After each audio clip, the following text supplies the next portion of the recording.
In this video, we'll look at adding UI images to a user interface.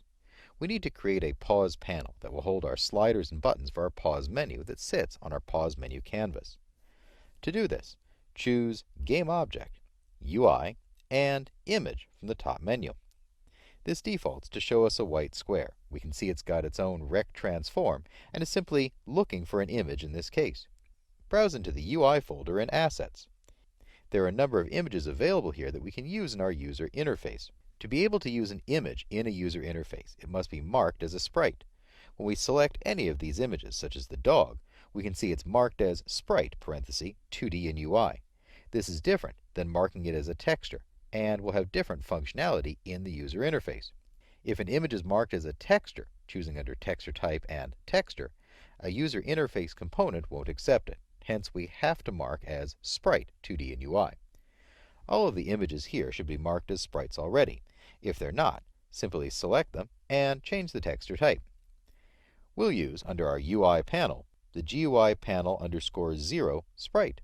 This will be our pause menu. We can see its size to 242 by 245. We'll scale it out as part of that rect transform. I'll reselect the image component under the pause menu canvas in the hierarchy and rename it. We'll call this one Pause Panel. And then, either browse using the circle select here in that source image or drag the image over to it.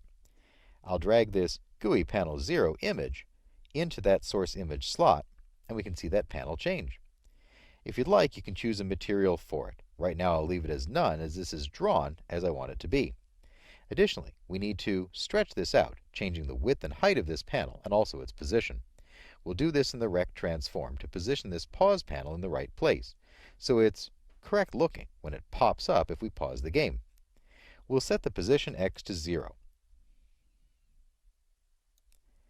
Then set the position Y to -100, and then a width of 350 and a height of 450. This looks big, but it's actually in the right place to really pop up front and center on screen when we activate it. This, then, is an image component, and this will serve as a background for our pause panel. Remember that to use an image as part of any component in a UI, it must be marked as a sprite. And this is true if we're using incoming textures as images for buttons or for image components such as this. Now that our pause panel is ready, we can start adding on other functionality onto it.